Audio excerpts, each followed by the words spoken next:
De nombreux prophètes ont eu des visions magnifiques de l'histoire du monde, notamment Adam, Moïse, Abraham, Ésaïe, Néphi, le frère de Jared, Jean le Révélateur et Joseph Smith. Mais aujourd'hui, nous allons parler de la vision globale qu'a eue le prophète Enoch.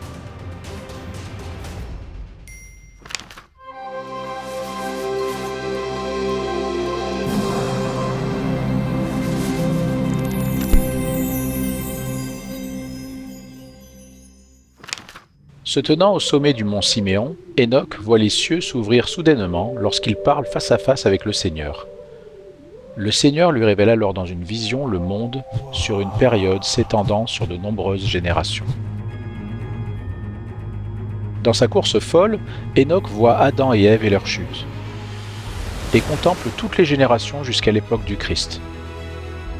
Il est ensuite témoin du ministère du Christ, de son sacrifice expiatoire, et comment la terre gémit et pleura la mort du Christ. Enoch est témoin de l'apostasie et du retour de l'Évangile grâce au rétablissement de toutes choses. Et on lui montre enfin les derniers jours où Dieu répand son Évangile rétabli et rassemble ses élus, suivi de la grande et merveilleuse seconde venue du Christ.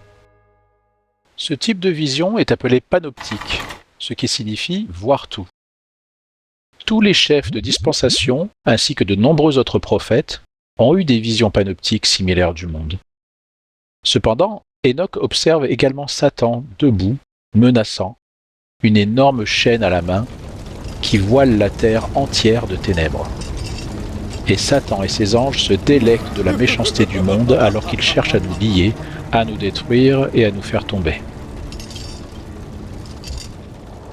À la fin de sa vision, Enoch remarque que Dieu verse des larmes et s'étonne que le Créateur de l'univers tout entier pleure et lui demande sincèrement « Pourquoi pleures-tu » Le Seigneur répond « Voici, regarde tes frères, ils sont l'œuvre de mes mains. Et je leur ai donné la connaissance, le libre arbitre, ainsi que le commandement de s'aimer les uns les autres. Mais voici, ils sont sans affection. C'est pourquoi les cieux pleurent. » Cette prise de conscience frappe Enoch et il se met lui aussi à pleurer amèrement au sujet de ses frères. Mais le Seigneur dit avec amour à Enoch de prendre courage et de regarder. Et alors là, à la grande surprise d'Enoch, il voit le Christ guérir le monde et son âme se réjouit. Comme il est remarquable que Dieu, notre Père Céleste, verse des larmes pour vous et moi. Il pleure parce qu'il aime chacun d'entre nous, ses enfants. Il fait tout ce qu'il peut pour nous sauver sans nous priver de notre libre arbitre. C'est là en réalité le Père Céleste tendre et miséricordieux que nous adorons.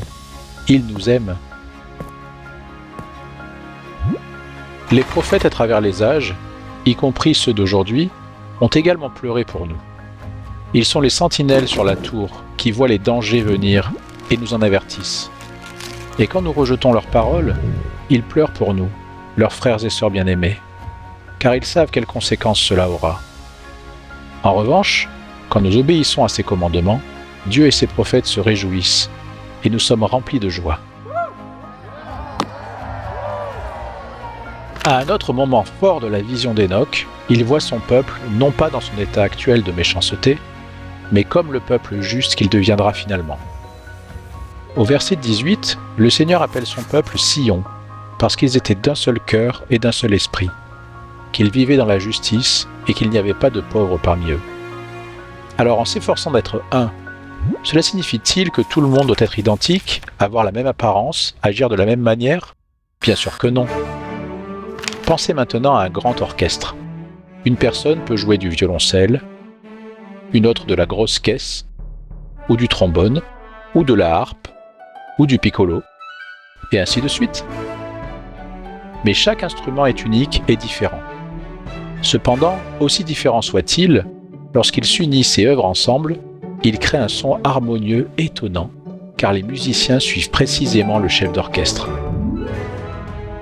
Leur unité devient une harmonie en un seul son parfait. Bien que chacun soit différent, ensemble, ils sont d'un seul cœur et d'un seul esprit.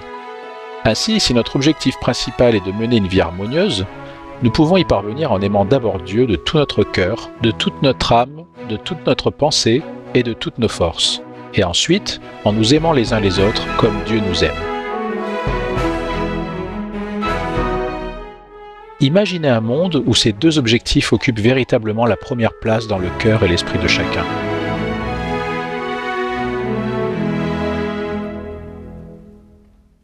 Revenons maintenant à la ville d'Enoch. Ces gens méchants et obstinés refusaient de changer, au début. En réalité, il a fallu près de 365 ans à Enoch pour les enseigner et les servir, avant qu'ils ne se convertissent tous et ne deviennent sillons. Sachant cela, nous ne devrions donc probablement pas renoncer à aimer, à prêcher ou à poursuivre nos efforts vertueux après quelques mois ou même 364 ans.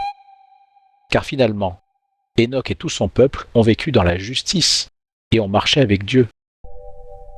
Puis la grande ville d'Enoch a été transférée, emmenée directement au ciel, où elle demeure jusqu'au jour où elle reviendra sur terre. Ces visions montrent un avenir glorieux pour ceux qui restent forts.